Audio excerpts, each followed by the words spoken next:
Shalom saudara yang kasih Tuhan. Puji Tuhan, hari ini kita tetap masih bisa sama-sama mempelajari firman Tuhan. Topik yang kita mau pelajari hari ini berjudul Saya adalah seorang pemenang.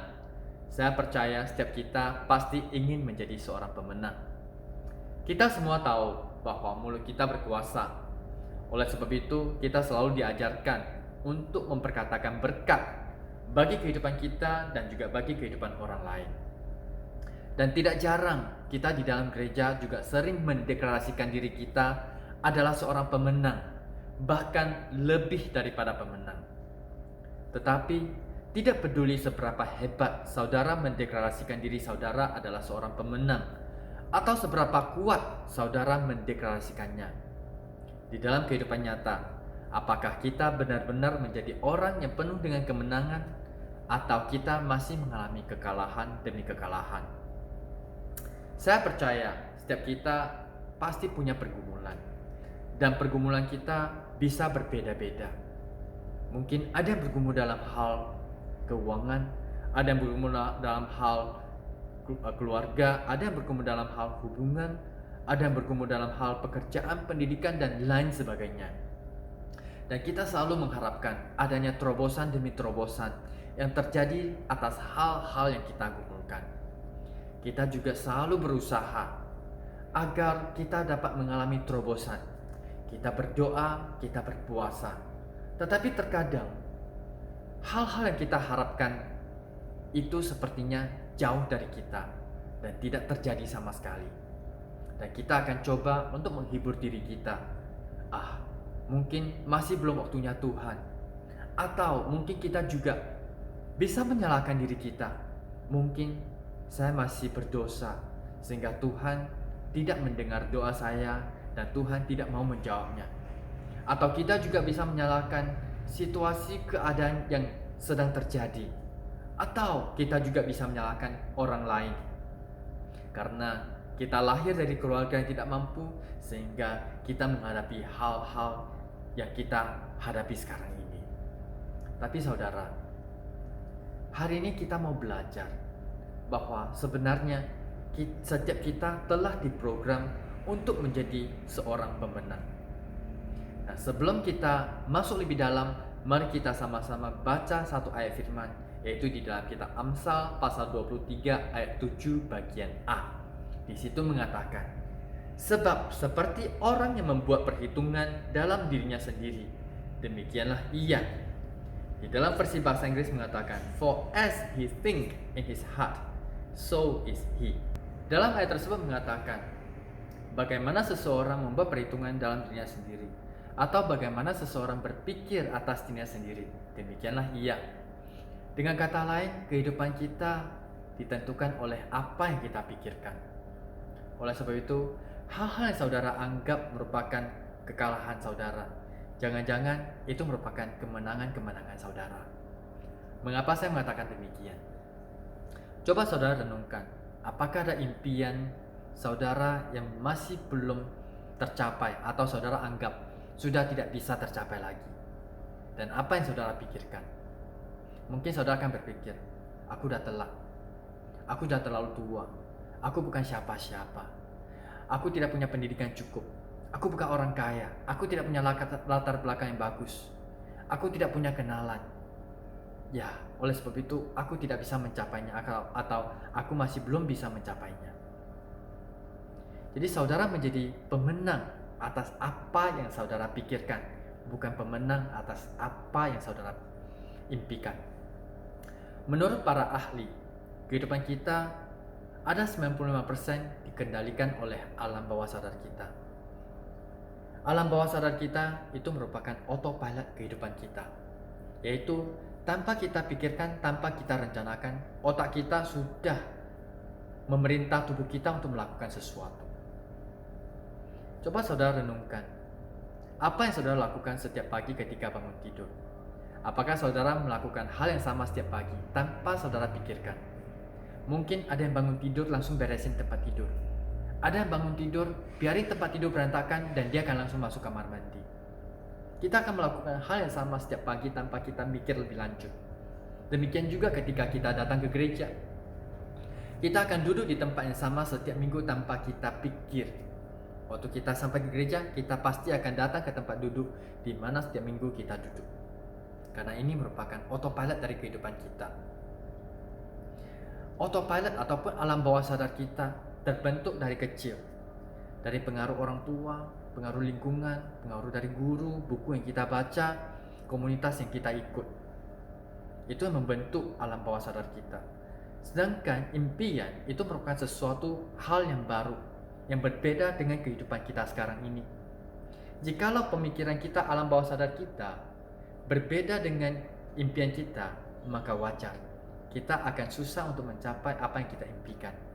Kita akan lebih gampang mencapai apa yang kita percaya dari dalam diri kita, yaitu apa yang ada di dalam alam bawah sadar kita.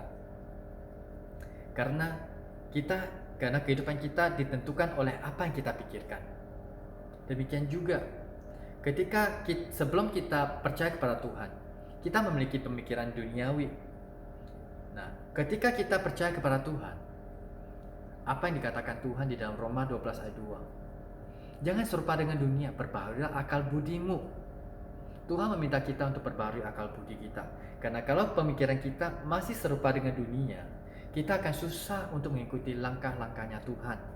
Tuhan menginginkan kita untuk mengubah akal budi kita, supaya kita jangan serupa dengan dunia, agar kita bisa sama seperti dengan apa yang Tuhan pikirkan. Dan Tuhan selalu mengatakan, renungkan firman Tuhan siang dan malam. Di dalam kitab Mazmur mengatakan, berbahagialah orang yang merenungkan firman Tuhan siang dan malam.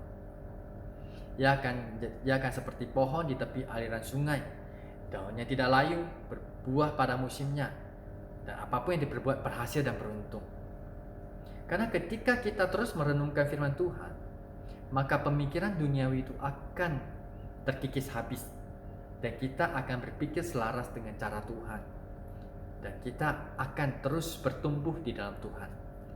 Nah, dengan hal yang sama juga, ketika kita mau menjadi pemenang atas impian kita, maka kita perlu merenungkan impian kita, terus merenungkannya, sampai itu tertancap masuk ke dalam alam bawah sadar kita, maka kita akan otomatis untuk mencapai apa yang kita impikan. Di dalam dunia ini, kita telah sekian lama hidup di dunia ini.